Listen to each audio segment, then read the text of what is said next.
Wah wah pedals are some of the most classic and most popular effects that there have ever been. People have been making them sound good for a long time. But in this video, I'm going to show you 5 pro tips for using them effectively and getting creative.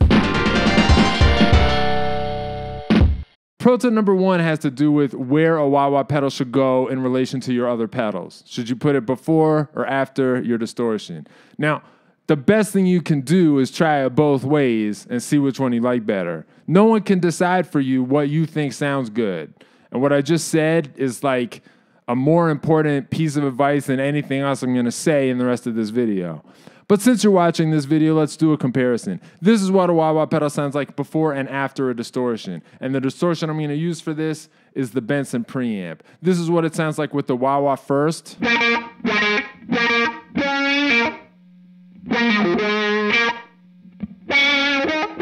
And this is what it sounds like with the wah wah after the Benson Preamp.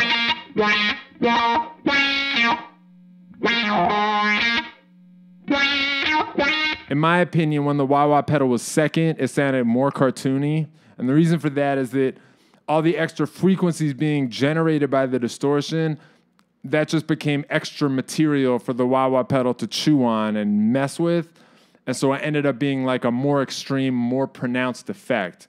Now, if you've seen my videos before, you know that usually I have a soft spot for more extreme, more pronounced effects.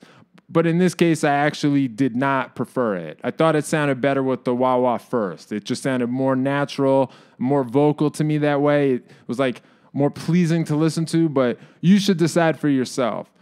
Another thing that can come up if you're using wah wah with a cleaner signal is that the wah wah can start to sound a little too squawky, or it can be like too trebly or too harsh. One thing that can fix that is to run a compressor after the wah wah pedal. And in this example, the compressor I'm using is the Accountant from Fairfield Circuitry. This is what it sounds like with a wah wah by itself in a clean signal.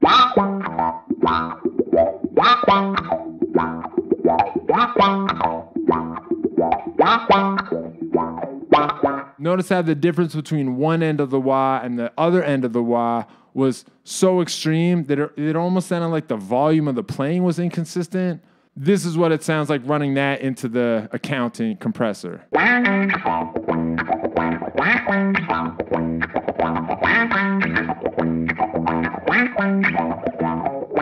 Once again, I just thought that was nicer to listen to. But you might have noticed that I told you what compressor I was using and I told you what distortion I was using, but I haven't told you what wah wah pedal I'm using.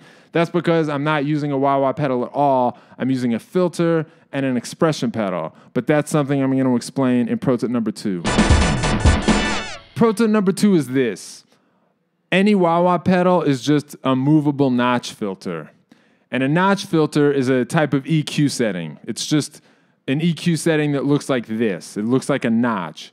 Any EQ that is just boosting one very narrow set of frequencies is a notch. And if you move a notch, it will produce a wah wah effect like this.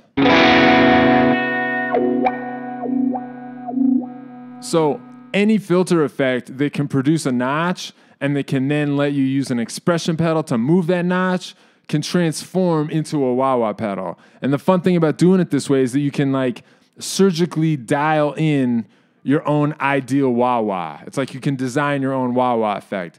Pedals that'll do this include the Enieqma from GFI, the Strymon Mobius, and the Long Life by Fairfield Circuitry.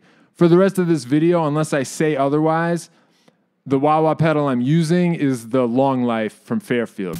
The reason I like that pedal especially has to do with the gain knob. There's just something cool happening with that. It sounds like it's introducing just a little bit of breakup, but if you use it as a wah, it ends up being this sort of like oily, gritty wah wah pedal that I really like. Now, I have a whole separate video about the Long Life and the many other cool things it can do, but this is what it sounds like if you use it as a wah wah.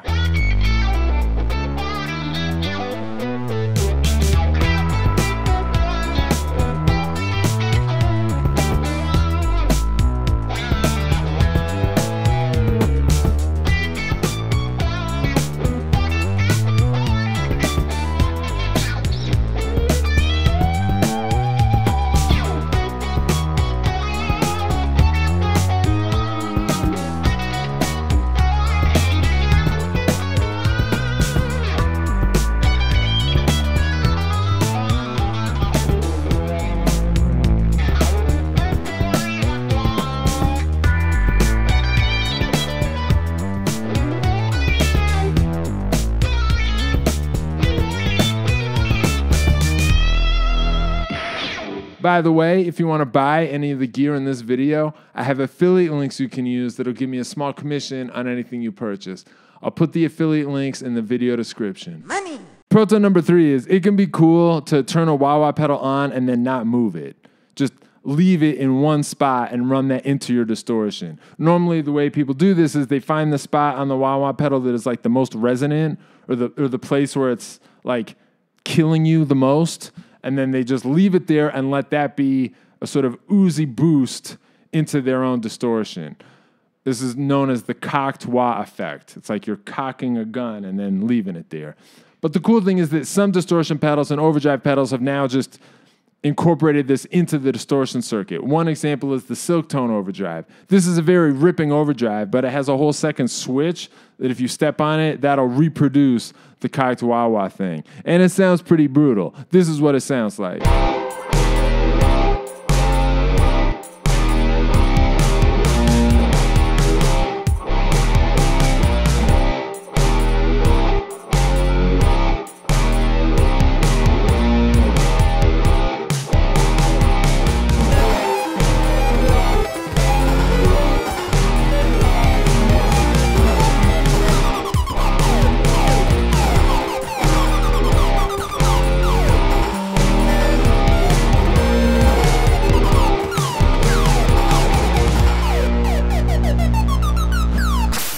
For pro tip number 4, we're going to go back to the world of designing your own wah wah with a movable notch filter and an expression pedal.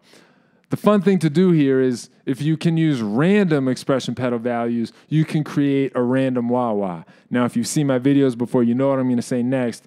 This is a great opportunity to use the sidestep. The sidestep does what expression pedals do, but it can set to be run randomly. But it's also worth noting that the Strymon Mobius can create a random wah wah without any expression pedal, without the sidestep.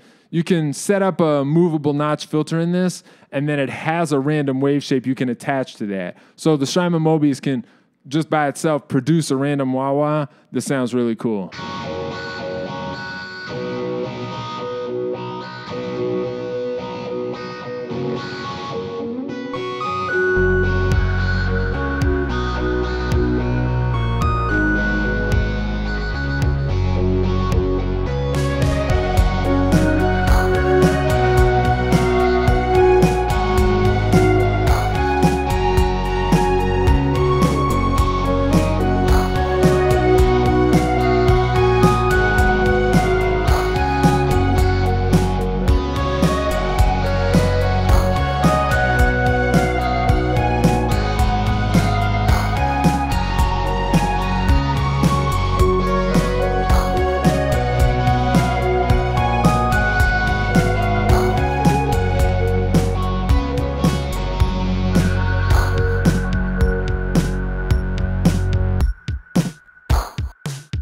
Pro tip number 5 is you can create a wah wah effect with no pedals. You can do it with technique. You can do it just with the tone knob on your guitar. What you got to do is roll the tone knob all the way down and then use your pinky to roll it back up as fast as you can while you're playing.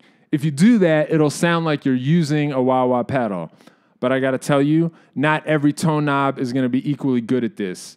You want one that has a taper that is very sudden. So like a tone knob that accomplishes most of what it does right at the bottom of its range. Like some tone knobs, you'll notice, they do most of what they're ever going to do right when it's down at like 1, 2, and 3. And then from 3 to 10, it like barely does anything. That's going to sound more like a wah wah pedal than a more evenly distributed taper. The more even tapered tone knobs are like more useful in every other situation except for this. If you want to use your tone knob as a wah wah pedal, then you want the stupid taper. I had the stupid taper put in my guitar specifically so that I could do this. This is what it sounds like if you use the tone knob on your guitar as a wah wah pedal.